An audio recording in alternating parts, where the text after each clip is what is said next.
ನಮಸ್ಕಾರ ಸ್ನೇಹಿತರೆ, journey with ಬ್ಲಾಗ್ಸ್ಗೆ ಸ್ವಾಗತ. ಬನ್ನಿ, ಇವತ್ತು ಐತಿಹಾಸಿಕ ಸ್ಥಳವೊಂದಕ್ಕೆ ಭೇಟಿ ನೀಡುವ. ಅದರ ಹೆಸರು ಚಂಪಕಸರಸಿ ಕೊಳ ಅಂತೇಳಿ. ಈ ಸ್ಥಳ ಶಿವಮೊಗ್ಗ ಡಿಸ್ಟಿಕ್ ಸಾಗರ ತಾಲೂಕು ಆನಂದಪುರ ಹೋಬಳಿ ಮಲ್ಲಂದೂರು ಗ್ರಾಮದಲ್ಲಿದೆ. ಶಿವಮೊಗ್ಗದಿಂದ 48 ಕಿಲೋಮೀಟರ್ ದೂರದಲ್ಲಿ ಆನಂದಪುರ ಅಂತ. ಇಲ್ಲಿಗೆ ರೈಲ್ವೆ ಮಾರ್ಗದ ಮುಖಾಂತರನೂ ಬರಬಹುದು. ಬಸ್ಗಳಂತೂ ಇದ್ದೇ ಇರುತ್ತೆ. ರೈಲ್ವೆ ಸ್ಟೇಷನಿಂದ ನೀವು ಹೊರಗಡೆ ಬರ್ತಿದ್ದಂಗೆ ಆಟೋಗಳ ವ್ಯವಸ್ಥೆ ಇರುತ್ತೆ. ಸ್ವಲ್ಪ ದೂರ ಕೆರೆ ದಾಟಿದ ನಂತರ ಶಿಕಾರಿಪುರ ರೋಡಲ್ಲಿ ಈ ಥರ ಚಂಪಕಸರಸು ಅಂತ ಬೋರ್ಡ್ ಇರುತ್ತೆ. ಲೆಫ್ಟಿಗೆ ಮಣ್ ರೋಡು. ಇಲ್ಲಿ ಸಾಗಿದರೆ ಕೊಳದ ಮುಂಭಾಗ ಬರ್ತಿದ್ದಂಗೆ ಇದ್ರ ಬಗ್ಗೆ ಇನ್ಫಾರ್ಮೇಷನ್ ಬೋರ್ಡ್ ಕೂಡ ಹಾಕಿರ್ತಾರೆ, ಓದಬಹುದು. ಈ ಕೊಳದ ಹಿಂದೆ ಒಂದು ರೋಚಕ ಕಥೆನೇ ಇದೆ ಸ್ನೇಹಿತರೆ.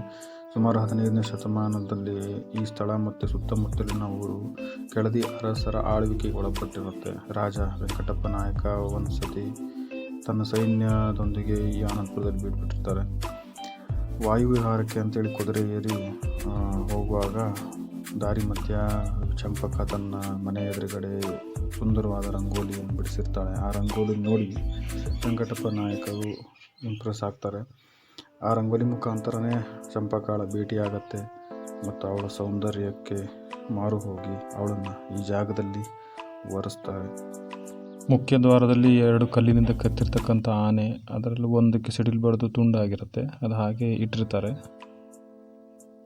ಒಳಗೆ ಬರ್ತಿದ್ದಂಗೆ ಸುತ್ತ ನೀರು, ಮಧ್ಯ ಶಿವನ ಗುಡಿ, ಅದಕ್ಕೆ ಹೋಗಲಿಕ್ಕೆ ಕಲ್ಲಿನ ಸೇತುವೆ. ಸುಮಾರು 450 ವರ್ಷ ಹಳೆಯ ಪುಷ್ಕರಣಿಯನ್ನು ರಾಕಿಂಗ್ ಸ್ಟಾರ್ ಯಶ್ ಅವರ ಯಶೋಮಾರ್ಗದ ಮುಖಾಂತರ ಜೀರ್ಣೋದ್ಧಾರ ಮಾಡಲಾಗುತ್ತೆ. ಮಳೆಗಾಲದಲ್ಲಿ ಸಮೃದ್ಧಿಯಿಂದ ಮಳೆ ಆದ ನಂತರ ಸುತ್ತಮುತ್ತ ಕೆರೆ ಕಟ್ಟೆ ತುಂಬಿದಾಗ ಈ ನಂದಿ ಬಾಯಲ್ಲಿ ನೀರು ಬರ್ತಿತ್ತು ಮೊದಲೇ. ಈಗ ಬರ್ತಾ ಇಲ್ಲ. ಗಣಿಗಾರಿಕೆ ಸುತ್ತಮುತ್ತ ನಡೆದದ್ದರಿಂದ ಅವಾಗಿಂದ ನಿಂತೋಗಿದೆ. ಇದೊಂದು ಏರಿಯಲ್ ವ್ಯೂ. ನೀವೆಲ್ಲ ಇಲ್ಲಿ ಬಂದು ಫ್ಯಾಮಿಲಿ ಜೊತೆ ಟೈಮ್ ಸ್ಪೆಂಡ್ ಮಾಡ್ಬೋದು. ಪಿಕ್ನಿಕ್ಕು ಆಗುತ್ತೆ. ಆದರೆ ಸ್ವಚ್ಛತೆಯನ್ನು ಕಾಪಾಡಿ. ಧನ್ಯವಾದಗಳು.